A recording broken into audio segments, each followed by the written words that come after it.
Next topic है आपका list of contributories.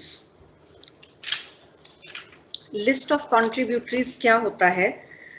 जब हम ये देखते हैं कि हमारी जो पेमेंट है क्रेडिटर्स की वो नहीं हो पा रही, तो हमने अभी क्या किया था, जो इक्विटी शेयर होल्डर्स हैं उनसे पैसा मंगाया था, राइट? तो हमारे पास कौन पैसा दे सकता है और कौन नहीं दे सकता, तो जो कंपनी है, कंपनीज एक्ट, वो एक लिस्ट देती है हमें, that is known as list of contributories,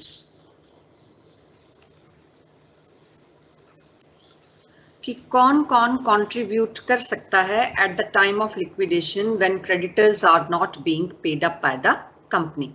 तो हमारे पास दो लिस्ट होती हैं, एक होती है लिस्ट ए और एक होती है लिस्ट बी।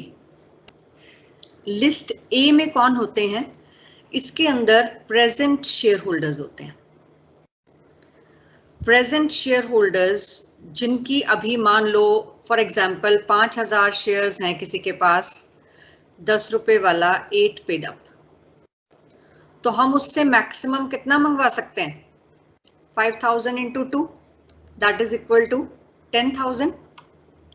तो जो लिस्ट ए में आएंगे वो लोग होंगे जो अभी कंपनी के शेयर होल्डर्स हैं, प्रेजेंट शेयर होल्डर्स हैं, और उन्होंने कुछ अमाउंट अभी रखी हुई है, पे नहीं की है, उनको हम बोलते हैं प्रेजेंट शेयर होल्डर्स।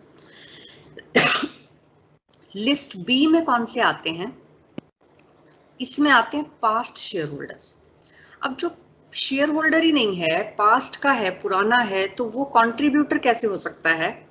वो तब हो सकता है अगर इन केस कंपनी के लिक्विडेट होने से ठीक 12 महीने पहले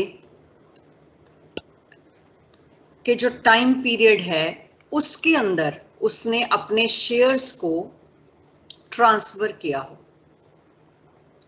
अगर वो अपने शेयर्स को ट्रांसफर कर देता है किसी दूसरे पर्सन को, और मान लो X है, उसने Y को ट्रांसफर कर दिए, और Y जो है उसके पास 2000 शेयर हैं, 10 रुपए वाला 7 पेड अप, और वो ये 3 रुपए पे नहीं करता। अगर तो वो पे कर देता है तो इसकी लिस्ट पास्ट शेयर होल्डर की कोई जिम्मेवारी नहीं बनती, लेकिन अगर ये Y पे नहीं करता तो X जिसने शेयर ट्रांसफर किए थे किस टाइम के दौरान? लिक्विडेट होने से पहले के 12 महीने के बीच में अगर उसने शेयर ट्रांसफर किए थे तो ये 3 रुपए देने की जिम्मेवारी X की बनेगी। तो ऐसे शेयर होल्डर्स को हम बोलते हैं कैटेगरी ऑफ लिस्ट बी। इनकी लायबिलिटी तभी अराइज होती है, पहली बात, जब क्रेडिटर्स की पेमेंट ना हो पा रही हो और उसमें जिनको इन्होंने शेयर ट्रांसफर किए हैं वो पेमेंट करने में डिफॉल्ट करें या मना कर दें, तो तब जो पास्ट शेयर होल्डर्स हैं वो पे करेंगे, और लिस्ट ए वाले नहीं पे कर पा रहे तब, यानी कि ये दोनों ही कंडीशंस होनी चाहिए। पहली के लिस्ट ए वालों ने पे नहीं किया या पे किया है, लिस्ट ए वाले तो करेंगे ही करेंगे क्योंकि वो प्रेजेंट शेयर होल्डर्स हैं, लेकिन उनके पे करने से भी क्रेडिटर्स की पेमेंट पूरी नहीं हो पा रही, तो सेकेंडली इनके पास जाया जाएगा। अगर ये भी मना कर देंगे तो जो पास्ट शेयर होल्डर्स हैं, ये जिन्होंने शेयर ट्रांसफर किए थे, वो लिस्ट बी के आ जाएंगे और वो पेमेंट करेंगे। लेकिन यहाँ पर भी एक शर्त है कि ये जो पेमेंट करेंगे ये कब तक के क्रेडिटर्स की करेंगे? जिस डेट को इन्होंने शेयर ट्रांसफर किए थे अप टू दैट डेट जितने क्रेडिटर्स होंगे। अगर इनके ट्रांसफर करने के बाद कंपनी कोई लेन देन करती है और फिर नए लेनदार पैदा हो जाते हैं तो उनके लिए इनकी कोई जिम्मेवारी नहीं बनती। इनकी जिम्मेवारी कहाँ तक बनती है? जितने टाइम तक इन्होंने शेयर ट्रांसफर नहीं किया था और ये शेयर होल्डर थे, तब तक कंपनी की जो भी लायबिलिटी थी उसमें कंट्रीब्यूट करने की। समझ में आया पॉइंट?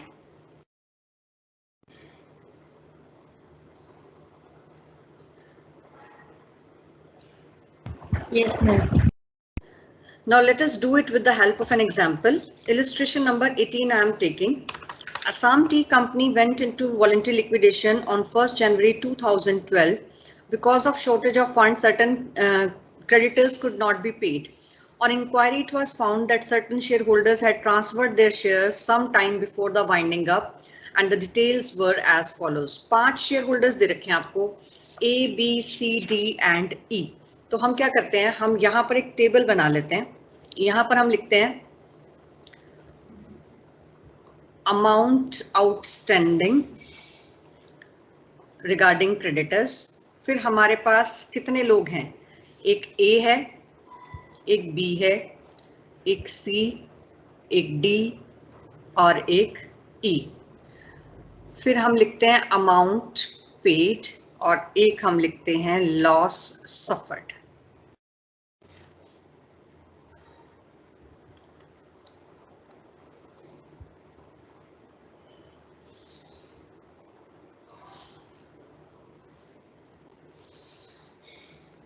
जिस डेट को इन्होंने शेयर्स ट्रांसफर किए हैं, हम वो देखेंगे कि ट्रांसफर जो है लिक्विडेट के 12 महीने से पहले की अगर है तो वो तो कंसीडर ही नहीं होगी, क्योंकि 12 महीने से पहले वाले की कोई जिम्मेवारी नहीं बनती है. जिम्मेवारी किसकी बनेगी, जिसने ड्यूरिंग दैट 12 मंथ्स जो है वो किया होगा.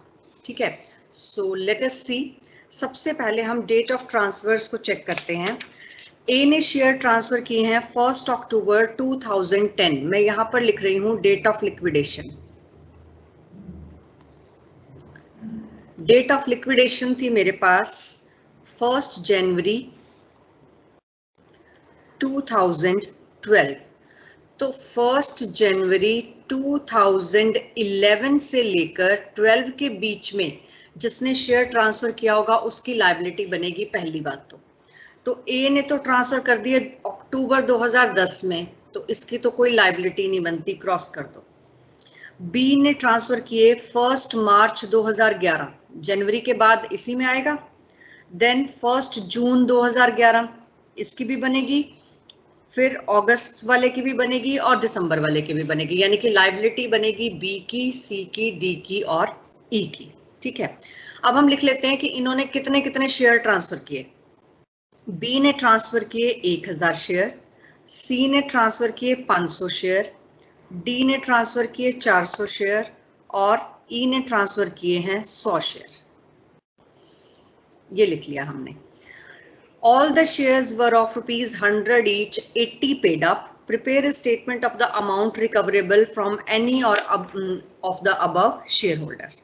अब हम यहाँ पर एक जगह पर लिख लेते हैं कि हम इनसे मैक्सिमम कितना मंगवा सकते हैं. आपको पता है कि एक शेयर 100 वाला 80 पेड अप है, तो एक शेयर होल्डर से आप मैक्सिमम कितना मंगवा सकते हो.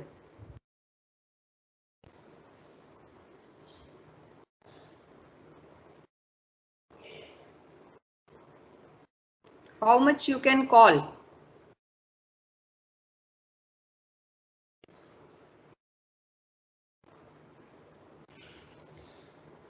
I am asking from you, एक शेयर होल्डर से आप कितने रुपए पर शेयर मंगा सकते हो. 20 rupees per share.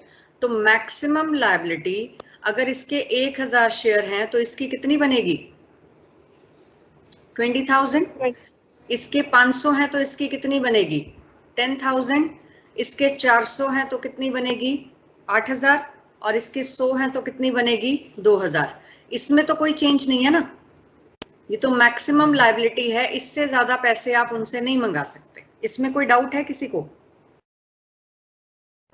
No ma'am. Okay, अब हम देखते हैं कि जब बी ने ट्रांसफर किए, सबसे पहले बी ने ट्रांसफर किए थे 1 मार्च 2011 को. उस डेट को क्रेडिटर्स कितने थे, 16,000 के.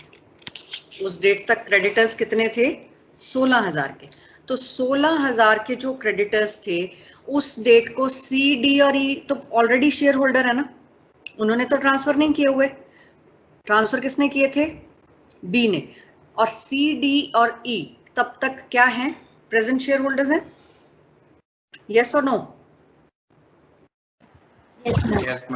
उन्होंने बी के ट्रांसफर करने की डेट के बाद ट्रांसफर किए हैं, तो सी, डी और ई ने तो नहीं किए.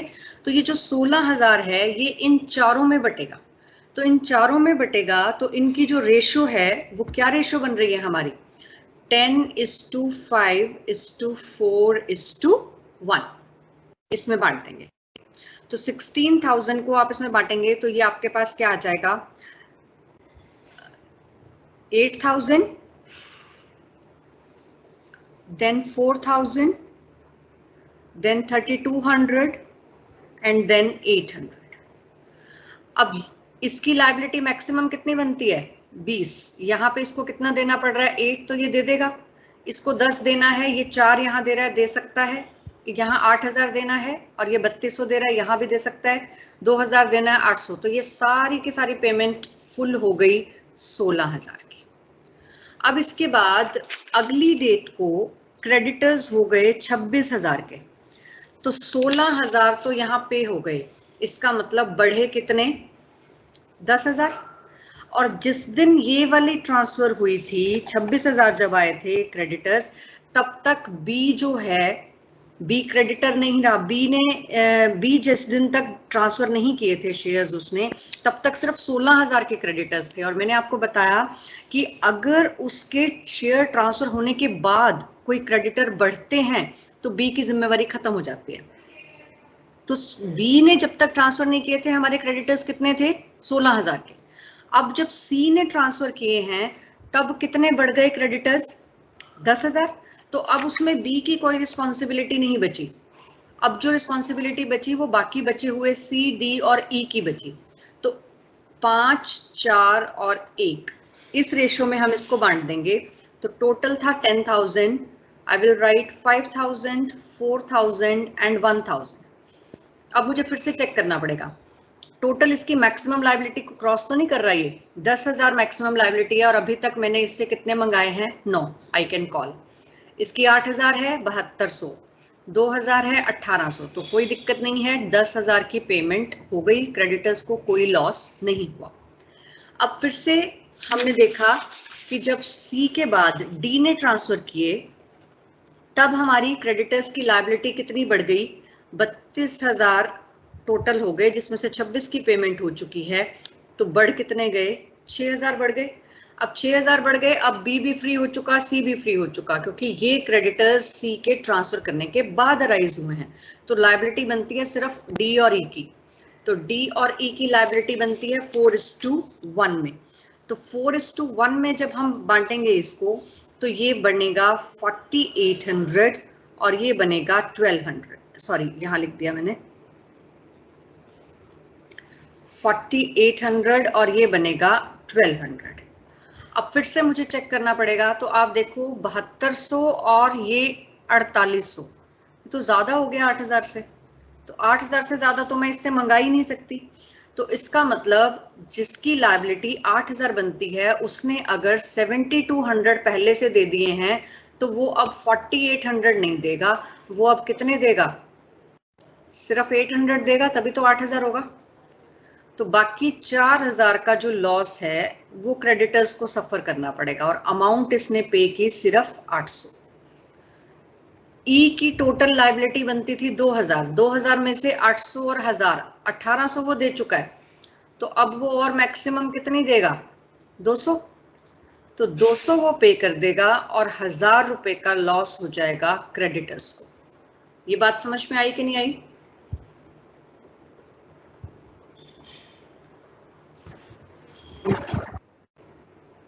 Yes yes. उसके बाद ई ने जब ट्रांसफर किया तो हमारे जो क्रेडिटर्स हैं वो इंक्रीज हुए हैं 500 से। तो जब ई ने पहले ही पेमेंट यहाँ पर ही सिर्फ 200 की है, कम की है, तो वो यहाँ भी पेमेंट नहीं करेगा। तो 500 का 500 जो है वो किसको लॉस आ जाएगा, क्रेडिटर्स को लॉस आ जाएगा। इसका मतलब ये इसने पेमेंट कितने की, 8,000, इसने पेमेंट कितने की, 4,500, इसने पेमेंट कितनी की, 8,000, और इसने पेमेंट कितनी की, 2,000। क्योंकि उससे ज्यादा तो हम पे ही नहीं कर सकते, जितनी हमारी लायबिलिटी है उससे कम बेशक हो सकता है। तो इसका मतलब ये हुआ कि जो लॉस सफर्ड बाय क्रेडिटर्स है वो हमारा टोटल कितना आया, 5,500। समझ में आया कि नहीं?